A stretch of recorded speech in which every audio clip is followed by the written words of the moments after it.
plus largement des intrants Ça n'a pas de agricoles. poids de paiement. Question financière dans un premier temps. À votre parce que avis, derrière, pourquoi la situation de l'élection du président La Macron est distribution assez... agricole se prépare. Mesdames, Messieurs, bonjour. Très heureux de vous retrouver ici dans la grande halle de Cournon en direct du sommet de l'élevage. Et vous voyez, on a la chance d'avoir Roland Lenain avec nous. Bonjour Roland. Bonjour. Alors, vous êtes chercheur à l'INRAE et effectivement, vous êtes venu avec votre ami. Le robot quadrupède qui fait partie d'une collection de robots que nous avons et que nous montrons sur le stand INRAE. C'est un prototype aujourd'hui. Voilà, c'est un prototype de développement qui nous permet de regarder les différents types d'algorithmes de développement robotique qui vont servir plus tard à être exploités sur des robots agricoles. Qu'est-ce qu'il est capable de faire? Alors ce robot-là, sa particularité, c'est d'être un robot à pattes, ça n'a échappé à personne. Et ça permet de regarder s'il est possible d'utiliser ces robots pour faire de la surveillance autour des parcelles et aller à l'intérieur des parcelles sans abîmer la végétation grâce à ces différentes mobilités. Et après, plus tard, de l'équiper de bras manipulateurs qui vont lui permettre de les récupérer des échantillons ou de faire des traitements hyper localisés dans un contexte agroécologique où il y a plein de plantes qui sont mélangées. Parce qu'il est capable de se déplacer et comme il est équipé de capteurs, il est capable d'observer. Voilà, ce qu'on voit sur le dessus, c'est 2 capteurs GPS qui lui permettent de faire de la navigation autonome. Et devant, on voit un capteur LIDAR, là, sur l'avant, qui permet de faire de la reconstruction 3D de l'environnement et de la détection des différentes espèces qui sont mises dans les parcelles. Alors, est-ce que c'est de la science-fiction ou dans 10 ans, on l'aura dans certaines fermes? Alors, nous, on travaille pour voir quelle morphologie de robot sera la plus adaptée en fonction du type de tâche à réaliser en agriculture et de la configuration des champs. Mais très certainement, on verra ce type de robot sur des parcelles un peu difficiles, en pente, ou qui présentent des irrégularités assez importantes. Aujourd'hui, c'est un prototype que nous, on exploite à des fins agricoles, mais qui est aussi utilisé pour l'extraction minière ou pour la défense. Roland, merci beaucoup et félicitations. Et puis, je vous dis à très bientôt. À bientôt, au revoir. Alors, je vais retrouver mes invités et pas des moindres, puisque j'ai Véronique Langlais. Véronique, vous êtes présidente du syndicat des bouchers Paris. Comme je te connais bien, je vais te tutoyer. Eh oui. De même que, à ma droite, Michel Vieraud, vice-président Bonjour. de Lidl France. Merci Michel d'être là. Merci à toi pour l'invitation, Jean-Paul. Et ainsi que Jean-Marc Fabus, donc cofondateur de GLHD. Alors des fois qu'on ne saurait pas ce que c'est. GLHD, c'est... Green Lighthouse Développement, on développe des très grandes centrales agrivoltaïques. Ouais, je fais pas l'affront à Michel de dire Lidl, ça signifie quoi à l'origine? Pardon? Lidl, ça signifie quoi l'anagramme? Rien du tout? Rien du tout, donc Non, c'est clair. comme mes bras. Exactement, c'est exactement pareil. Et puis j'ai le plaisir donc d'accueillir Pierrick Aurel, qui vient juste sur le film, mais qui est là au bon moment. Pile poil, merci Jean-Paul. Voilà, bonjour. qui est président des jeunes agriculteurs. Bon, vous savez, c'est un talk, on va échanger. Surtout, pas de langue de bois, je vous ai sélectionné pour cela. La question est simple. En agriculture, tout le monde me dit depuis des années, il y a un consensus, on est d'accord pour un certain nombre de choses. Et pourtant, j'ai l'impression que quand je reçois les jeunes agriculteurs, c'est les mêmes communiqués de presse depuis des années, c'est les mêmes discours que vous tenez, que rien n'avance. Allez, j'y vais. Pierrick, pourquoi rien n'avance en agriculture? Alors que tout le monde est d'accord sur beaucoup de constats. Ouais, moi je pense, je partage pas le fait que rien n'avance, les choses bougent. Et en tout cas, chez GIA, on s'en rend bien compte parce qu'on est confronté à cette nouvelle génération perpétuellement. Et on prend conscience qu'aujourd'hui, le modèle qu'on propose, en tout cas, il ne répond pas à cet enjeu finalement des nouvelles générations. On a une vision qui est de l'agriculture, des fois, qui peut être cette vision un peu patrimoniale, capitalistique. Et elle intéresse moins cette nouvelle génération qui arrive plus tard dans le métier, qui sort un peu plus tôt. Et ils ont besoin de revenus pour avoir finalement des interactions sociales comme les autres citoyens, un petit peu de temps libre.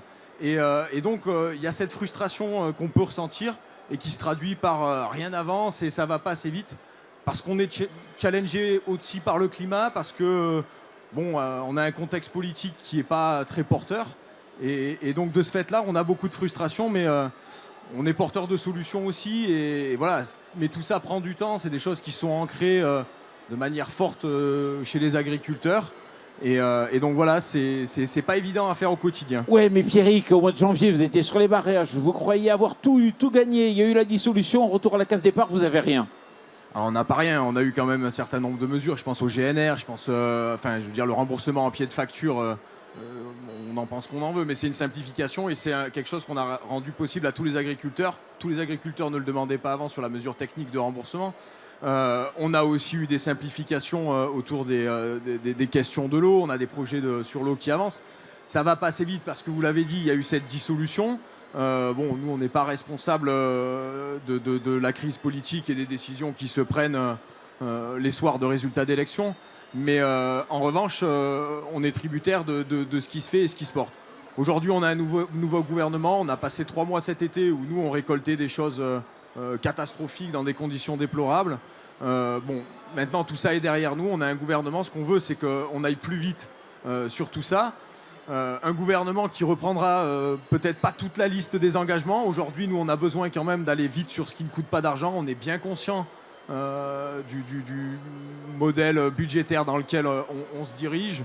On est pragmatique. Et donc, on ne vend pas du rêve.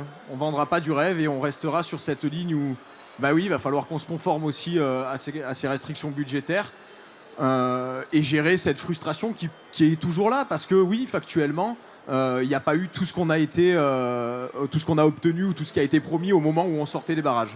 Michel, le gouvernement te pique les idées. Les contrats tripartis, on entend parler maintenant. On a l'impression que c'est la clé du succès pour l'agriculture. Ils piquent les idées. Pour l'instant, ils l'ont juste. Je trouve ça très bien qu'ils l'ont évoqué. Enfin, que le Premier ministre l'a évoqué dans son discours de politique générale.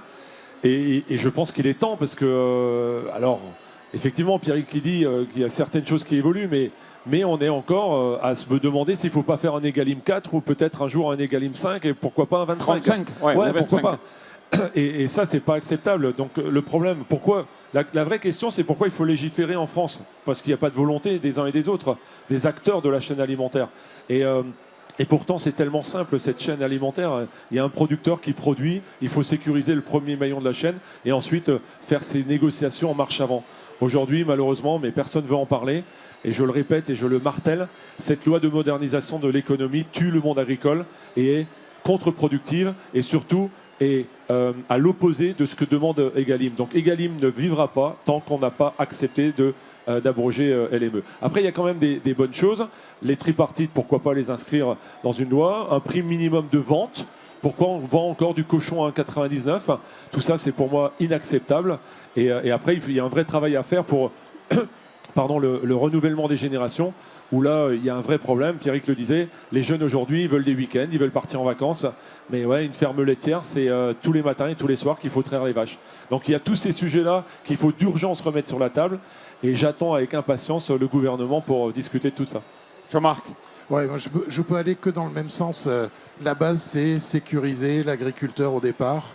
C'est pour ça que de notre côté, on fait des projets agrivoltaïques avec des groupements d'agriculteurs, ce qui permet d'installer dans ces groupements de jeunes agriculteurs et le permettre d'avoir du temps, de l'avance, de la capacité à investir, un revenu stable dans la durée. Et c'est ça qui donne une visibilité, qui permet de produire et surtout qui permet d'aller contre les aléas de marché, météo, etc.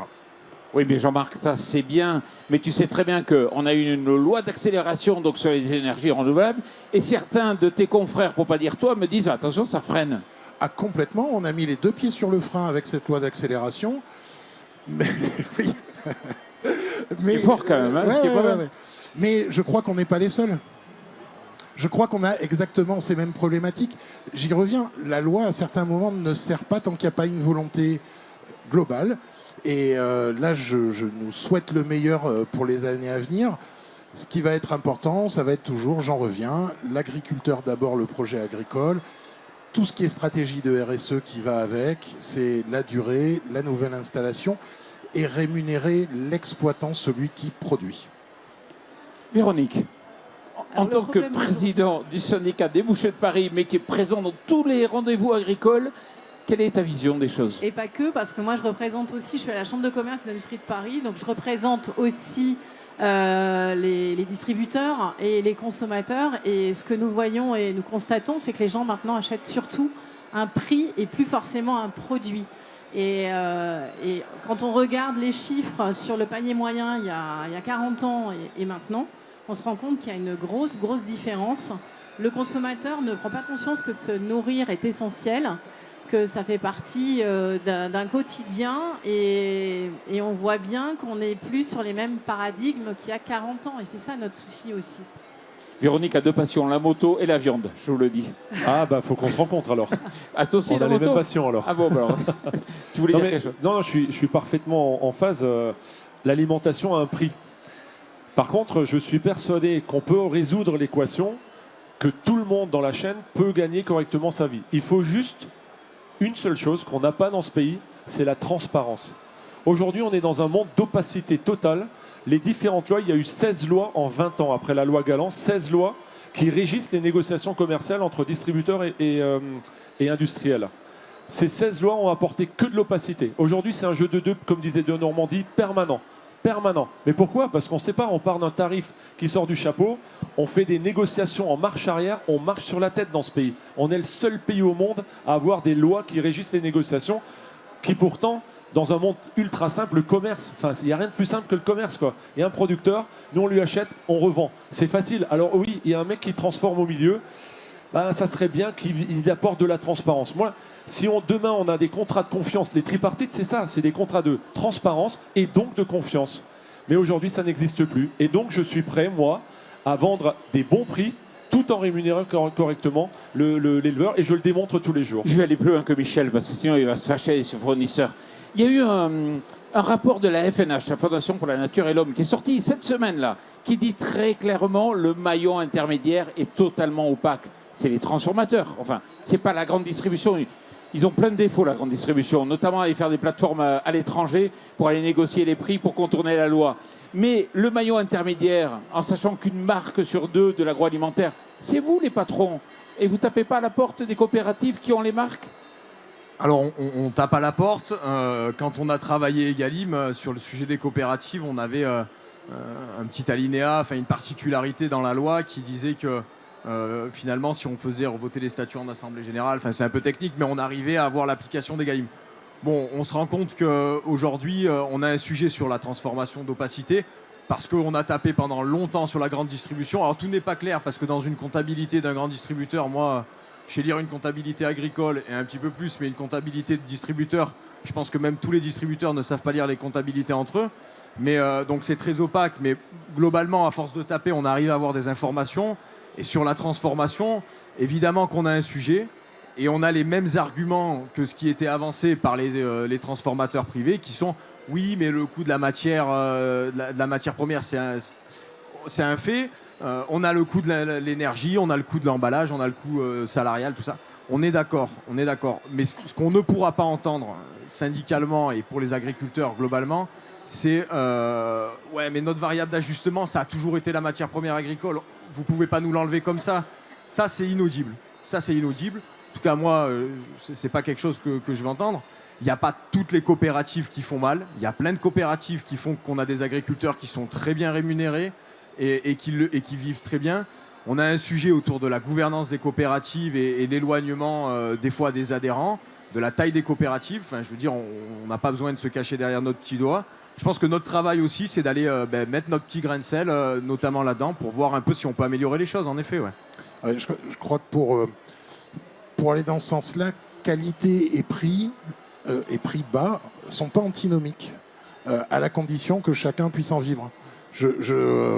Mon domaine à moi, c'est plus l'énergie. Quand on fait des grands projets avec des groupements d'agriculteurs, le coût de l'électron à la sortie, il est bas et il est accessible à tous, alors que c'est un électron vert, un électron de qualité versus un électron issu du pétrole ou du gaz. C'est possible, il y a des chemins pour y arriver, à condition de respecter tout le monde et l'agriculteur dans cette équation. Alors, on arrive vers la fin de l'émission. Oui, déjà, ça passe vite. Non, moi je voulais juste te dire qu'il ne Alors. faut pas mettre tous les industriels dans le même sac, hein, qu'on soit bien clair. Il y a 17 000 PME en France qui font un super travail et ça se passe très très bien depuis des années, des décennies avec eux. Il faut juste savoir que 20% des multinationales ou 20% des industriels font 80% du business. Et c'est ceux-ci qui sont dans l'opacité la plus totale. Les grandes marques. Exactement. Et c'est ces gens-là qui sont dans l'opacité. Et ce sont ces lobbies-là qui plaident au gouvernement pour surtout pas changer les lois parce que ils se complaisent dans ces lois-là et ils se font beaucoup d'argent avec. C'est pour sur ça le dos qu'il y a- des consommateurs et sur le dos des éleveurs. C'est pour ça qu'il y a des discussions au sein de l'ANIA, souvent très animées d'ailleurs. Non, mais Tout moi, à ce que fait. je voulais dire aussi, c'est que la responsabilité, elle incombe aussi et surtout, malheureusement, le consommateur. Parce que le consommateur, encore une fois, il ne va pas vérifier. Aujourd'hui, il y a quand même 50% de la volaille française qui est importée. Je trouve ça scandaleux. Ils préfèrent acheter, se masquer un peu l'esprit, à acheter des nuggets de poulet qui viennent, ils ne savent même pas d'où, plutôt que de se dire, tiens, je vais acheter un blanc de poulet, je vais faire moi-même mon nuggets, en fait. Et c'est ça aussi le sujet aujourd'hui, c'est de responsabiliser aussi davantage le Je suis consommateur. d'accord, c'est vrai qu'on n'est pas du tout cohérent en tant que consommateur, même les pouvoirs publics, on voit ce qu'on mange à l'hôpital quand on est malade et quand on regarde ce qu'on mange, malheureusement, c'est pas gagné. J'ai envie de vous entendre sur une dernière question de façon courte. Lactalis baisse de 8%, donc sa collecte de lait. Michel Biérot, pourquoi? Il faut décrypter, qu'est-ce qui se passe? Je ne suis pas là pour faire le procès de Lactalis. C'est une multinationale, on en parlait tout à l'heure. C'est vrai qu'ils sont loin d'être dans la transparence. Mais en tout cas, moi, si demain j'ai plus Lactalis, j'ai la moitié de mes rayons qui sont vides. Il faut le savoir quand même. Et donc, il faut voir, il faut regarder. C'est bien sûr c'est un tsunami pour la filière laitière. On est déjà, nous, en train de regarder, qu'est-ce que ça... qu'est-ce qu'il va y avoir comme conséquence sur les élevages? Parce que potentiellement, mais Pierrick, je parle sous le contrôle de Pierrick, c'est 500 éleveurs qui demain sont concernés, voire un peu plus. Qu'est-ce qu'on va faire de ces éleveurs? On ne peut pas les laisser sur le bord de la route. Donc on est déjà en train de voir, avec peut-être d'autres laiteries, voir ce qu'on peut faire pour les soutenir.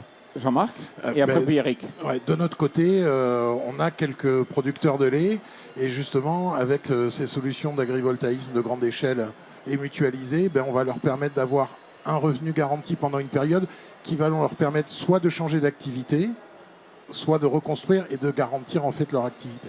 Pierrick, est-ce que ce n'est pas le début d'une longue liste? Tout le monde s'en prend à Lactalis, mais est-ce que demain, ça ne va pas être des coopératives qui vont dire, puisque Lactalis l'a fait, on va le faire?